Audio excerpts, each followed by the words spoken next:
আসি, তাকে আমি বিয়ে করব, তাকে নিয়ে আমি সংসার করব, এরকম একটা পরিকল্পনা থাকে। কিন্তু পরিকল্পনা ছেলে এবং মেয়ে দুজনেরই থাকে। থাকলে তো কিছু করার থাকে না। যেমন ছেলের বাপে সে মেয়েটির সাথে বিয়ে দিতে চায় না, আর মেয়ের বাপে এই ছেলের সাথে বিয়ে দিতে চায় না। তাহলে দুজনে সিদ্ধান্ত নেয় যে পালিয়ে যায় বিয়ে করব। কিন্তু পালিয়ে যায় বিয়ে করব এরকম পরিকল্পনা নিয়ে হাইয়ে অথবা চিন্তা ভাবনা করে লাস্টে পালিয়ে যায়। পালিয়ে যাওয়ার পরে বিয়ে শাদী, তারা দুজনেই বিয়ে শাদী করার পরে ছোট্ট একটা রুম নেয়, ঢাকা শহর যায় ছোট্ট একটা রুম নিয়ে সে ভাড়া থাকে। ছেলেটা তো কখনো কাজ কাম জানে না। ছেলেটার বাপে কাজ কাম করতে দেয় নাই ছেলেটারে। ঘুরছে ফিরছে খাইছে। এই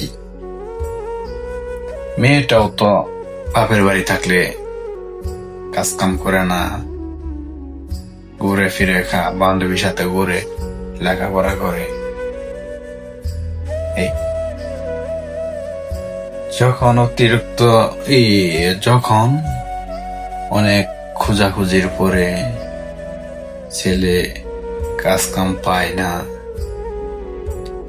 এবং ছেলেটারে কেউই কাজ দেয় না, এবং ছেলেটা নতুন অবস্থায় জগত কোনো কাজ জানা নাই, ঢাকা শহরে থাকতে অনেক কষ্ট হয়ে যায়।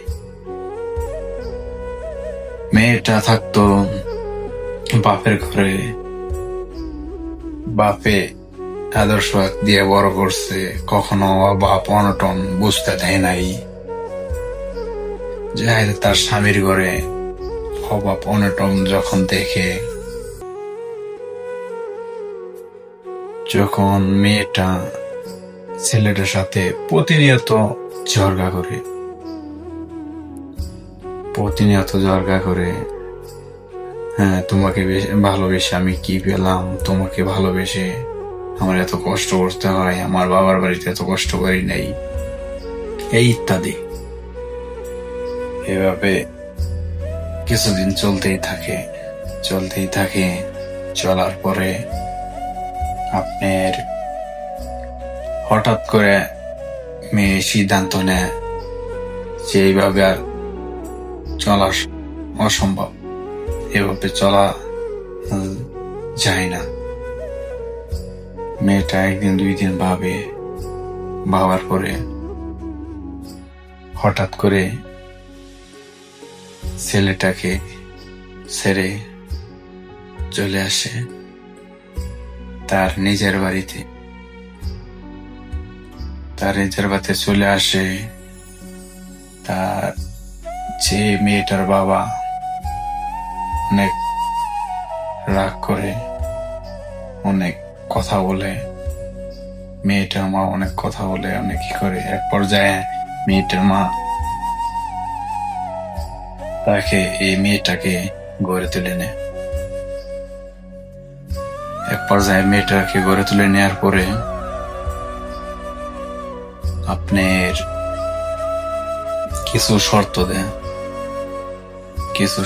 দেন যে ওই ছেলের সাথে কখনো কথা বলতে পারবি না, ওই ছেলের সাথে কখনো যোগাযোগ রাখতে পারবি না, ওই ছেলেকে বলে যেতে হবে, এরকম কটা শর্ত দেয়।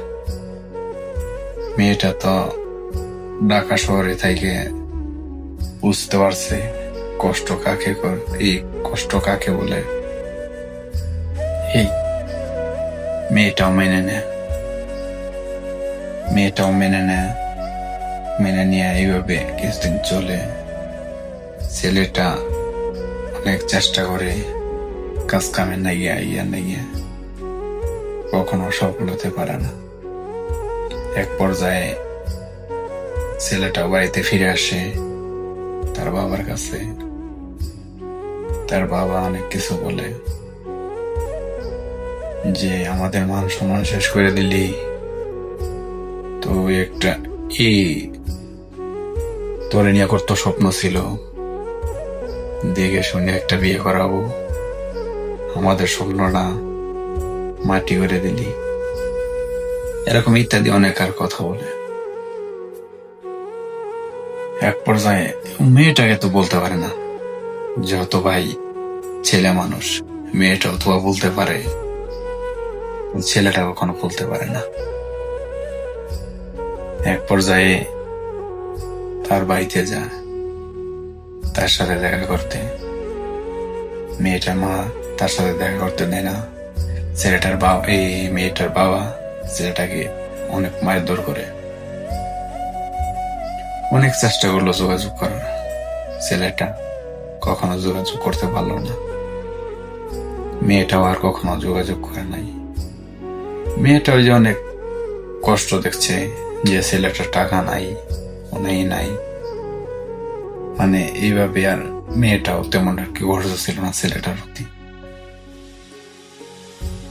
পরে এক পর্যায়ে অনেক কষ্ট করে মায়েরটা নাকি অনেক কষ্ট করে মেয়েটাকে আর পায় না, মেয়েটাকে আর কখনো পায় না।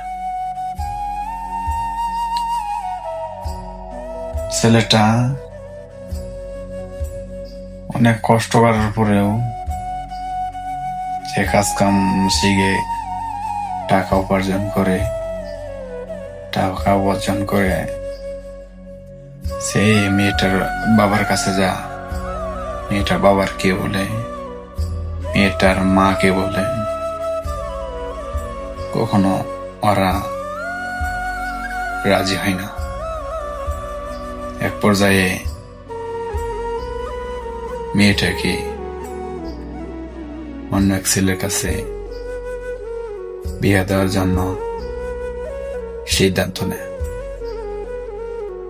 অন্য একটা ছেলের সাথে বিয়ে দেওয়ার জন্য যখন সিদ্ধান্ত নেয়,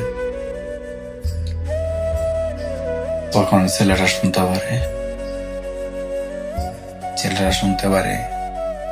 শুনে তার বাড়িতে আবার যাওয়ার পরে বলে, আবার প্রস্তাব নিয়ে আবার বলে টাকা পয়সা যা লাগে সব দিতে রাজি হয়, বিনিময়ে মেয়েটাকে চাই, তার ভালোবাসার মানুষকে। তার বাবা, তার মেয়ে, তার বাবা, তার মা না স্বীকার করে, তার সাথে কখনো বিয়ে দিব না। এভাবে কিছুদিন চলার পরে মেয়েটার বাবা মেয়েটার জন্য বিয়ে ঠিক করে পুরা ফাইনাল করে। বিস্তারিত ঘটনা পরে ভিডিওতে বলবো। সবাই ভালো থাকেন, সুস্থ থাকেন। আল্লাহ হাফেজ।